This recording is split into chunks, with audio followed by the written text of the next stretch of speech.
I pick up brass at the range. I pick up my own brass, and I pick up brass left by other shooters. Obviously, non-reloaders. You know, and normally this type of stuff that I'm picking up is 5.56, 223, 9mm Luger. Occasionally I get some 45 ACP, and you know, if I'm really lucky, about a month or so ago, I found a bunch of 44 Rem mag. That was cool. I also shoot and reload for a 44 mag. You know, there's nothing wrong with picking up brass, nothing wrong with that at all. Some ranges, however, do have a rule of no picking up brass, especially on some of those indoor ranges. And there's also some ranges that require you to pick up brass, or they strongly encourage you to pick up your brass. But what do we know about that brass that we're picking up? You know, typically when I'm doing my precision reloading for, let's say, my .308 Winchester, I know everything about that piece of brass from the time I receive it, factory new Lapua brass, until end of life for that brass, and it ultimately gets discarded some years later after 5, 6, 7 firings. But what do we know about the brass that we're picking up at the range?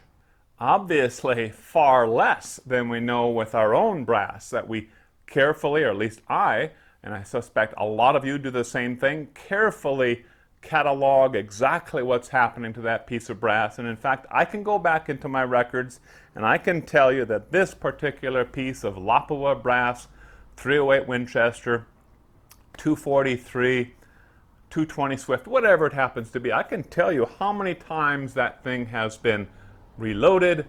I can tell you all about how it's been loaded over the years by referencing all my data logs for reloading. In fact, I have logs all the way back to when I first started reloading in the 1980s. Of course, I don't have the brass. Those have long been expired and tossed into the trash bucket. But I have records for all of that sort of stuff, and I suspect many of you do so as well. Now, if you don't have those sort of records, really seriously consider keeping your records, detailed records of what you're doing, so you can go back, and it is so insightful to see, hey, this piece of brass that I loaded, or this group that I loaded a year or so ago, it really performed well, or it really performed poorly. What did I do special or different this time? So, little word about that. Think about keeping very detailed and meticulous data logs on your loading. But what do we know then about those pieces of brass we pick up? You know, a shooter could be out there and that person could be saying, you know, this is the last time I'm going to be loading this piece of brass.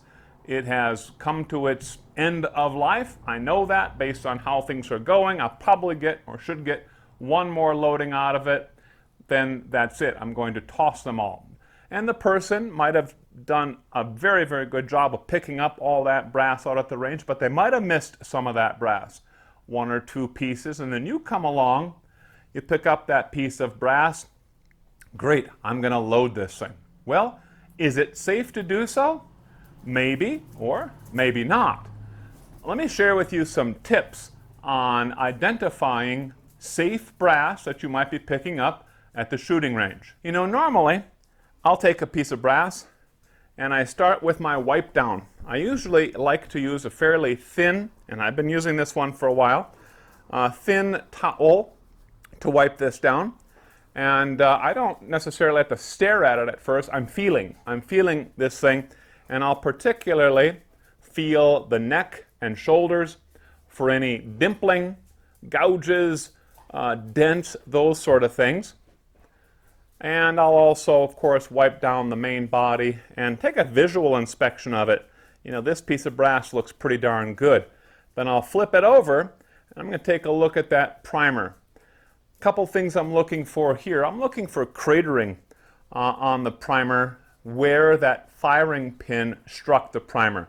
If we see that, we know that that round was fired under fairly high pressures, maybe a little bit too high of pressures. So I'll make a note of that. I'll also look at how flattened out that primer is. They'll always flatten out some, but they won't necessarily fill all the gaps in that little rim between the primer and the case head. If you see that, it's another indicator that that round was fired under fairly high or quite high pressures.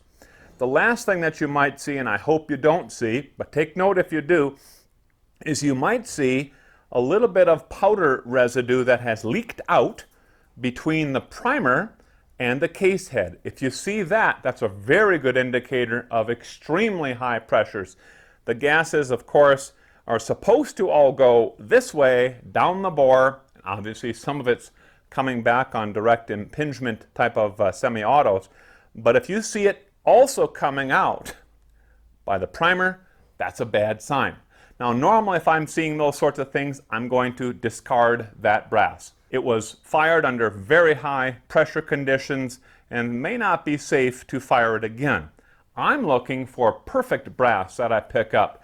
And, you know, there's so much brass, at least at the range that I shoot at, that finding 556 brass or just buying some new 556 223 isn't so terribly difficult now. It's a lot harder than it was a couple years ago, but it's still doable. Now, you might not be inclined to just toss this thing. So what you might want to do instead is just hold on to it, maybe put it into a separate pile that you're going to watch more carefully as you go through the loading process. So then what I'll do, if I have a good piece of brass, or looks like potentially a good piece of brass, I'll full length resize it. And you know, nowadays I pretty much don't mess around with neck sizing, kind of gotten away from that. I go with a full length resize, and that's actually mandatory when you are loading for a semi-auto AR-15, Tavor, whatever type of rifle like that. Semi-autos require the full length sizing. I'll pop the primer out, obviously, during that full length sizing. And then what I'm going to do is I'm going to put a digital caliper or a digital micrometer right at the head, and I'm going to measure that. A 223 should measure no larger than, according to SAMI specs, no larger than 0.375 of an inch.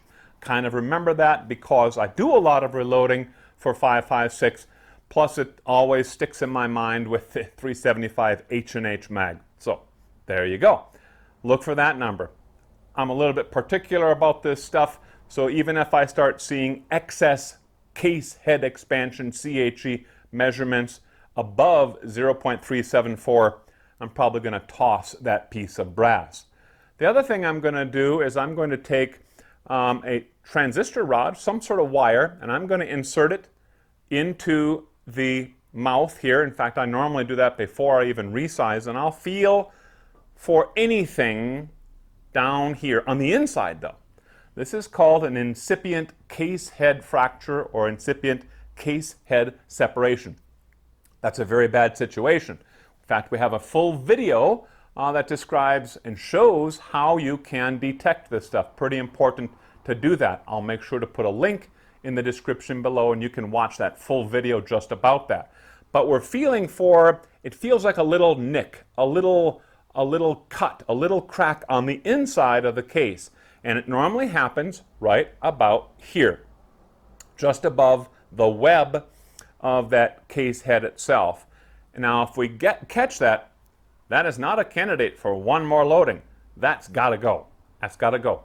Otherwise, you're going to have a case head separation, very likely on that next firing where the case head is here and it'll extract out, but the rest of that case is stuck inside the chamber, and those gases are going to be going all over the place, including back at you, potentially. So, bad situation, really watch for that. Now, once I get to the point of going to my case prep station, I use the RCBS case prep station, I'm going to spend some time working on these primer pockets once again.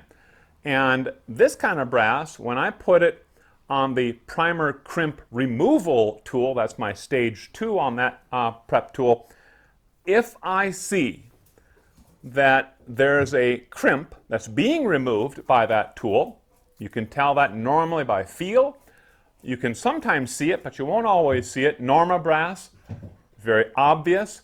Some other brass, not so obvious, but if you feel it or you see those little shavings coming off when you're working with that tool, you know that that primer has been crimped into the case. That's a good sign. That means that that individual piece of brass is once fired brass, factory new brass otherwise. I don't know of anyone who can put a crimp on their primers. So if you see that, you feel that, you know that that's good brass and you want to keep that stuff. Now once we have a nice clean piece of brass, this primer pocket is nice and clean, it's been uniformed, and this is normally at the very end of my case prep stages. I will take my no-go gauge. This particular gauge is a gauge for small rifle and small pistol primers, and this one is set for 0.1746 of an inch, and if that fits into the primer pocket, that means that that primer pocket is too large. It is oversized, and it really should be tossed. Now, there are some folks that say, hey, there's videos on YouTube that'll show you how to correct that problem. There's blogs and other stuff on the internet shows you how to correct that problem. You don't have to throw away that brass. Well, yeah, I probably could fix that if I really wanted to, but it's not so much just the fact that this primer pocket is too large. It's also an indicator that this is tired old brass and should be thrown away. There's other things wrong with this brass. You see, every time you fire a piece of brass, the brass does what we call it flows. Okay, now it doesn't liquefy inside the chamber or anything like that, but the brass flows. And this part of the brass is supposed to be soft and ductile. This part of the brass case is supposed to be hard, much harder than here. So the brass is going to flow, right? And what happens, and this is why we have problems with case head separation if we're not careful, is it gets thin right here as it stretches. As it stretches time and time again, firing after firing. And that's why we have those sorts of problems, why we check for that. So there is an end of life to all this different brass. There are ways, of course, that you can prolong the life of your brass. One of those ways is through annealing. Annealing is a very good process. You're going to anneal the mouth, neck, and down a little bit into the shoulder of that case. And it's going to soften it up and it will prolong the life of that brass. The other way that you can prolong the life of your brass is to not load it to maximum pressures all the time. Most of the time, you don't need it. If you're loading target ammo that's going to need to punch through a very dangerous piece of paper, cardboard, you don't need to load to max charge, compressed loads, those sort of things. So if you don't need to load to a maximum charge, you certainly don't want to do that. That will dramatically extend the life of your brass. Now there's some other brass that we're going to pick up that will fail some of these tests. This one in particular has a problem with a rather large dent in the case body itself. Normally this happens during ejection. My Tavor is kind of infamous for really denting up the brass. A couple more example pieces here. This one here has a dent in the shoulder. I really don't like to see that. And the third piece of brass has another dent just below the shoulder, not quite as far down on the body as that first one I showed you, but has another dent. All of these pieces of brass are going to end up in my imperfect pile, my second-rate brass.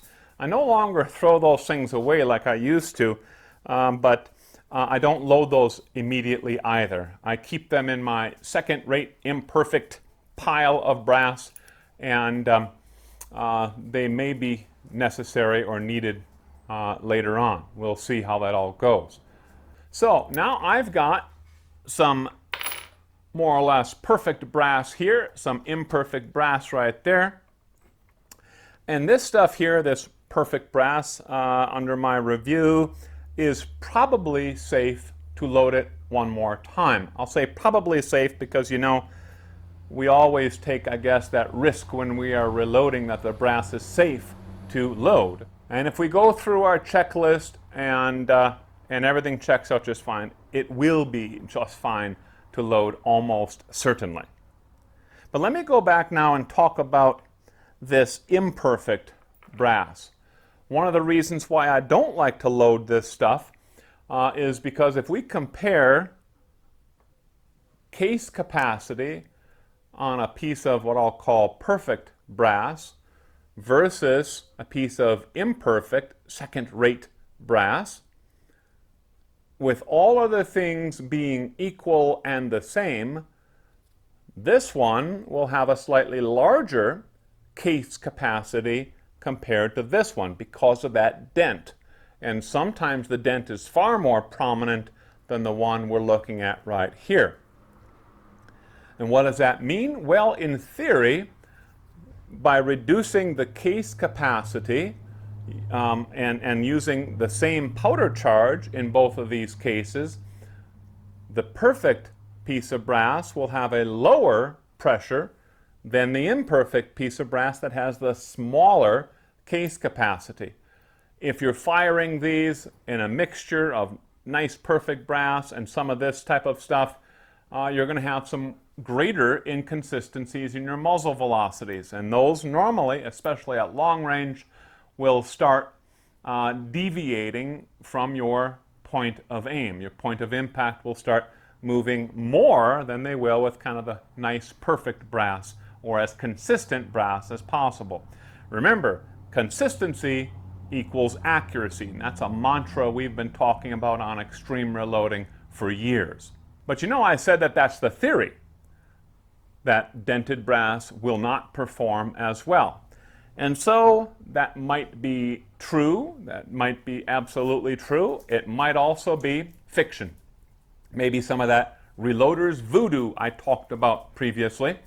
And so we're going to address that question. I'm going to take a bunch of imperfect brass and I'm going to load it in exactly the same way as I'm going to load a bunch of perfect brass. We'll head out to the range. We'll fire this for groups, a number of different groups. We'll compare the precision of those groups as well as the consistency of those groups, and specifically looking at the standard deviation of those muzzle velocities. That's the experiment coming up in the next episode of Extreme Reloading. Until then, take care and thanks for watching.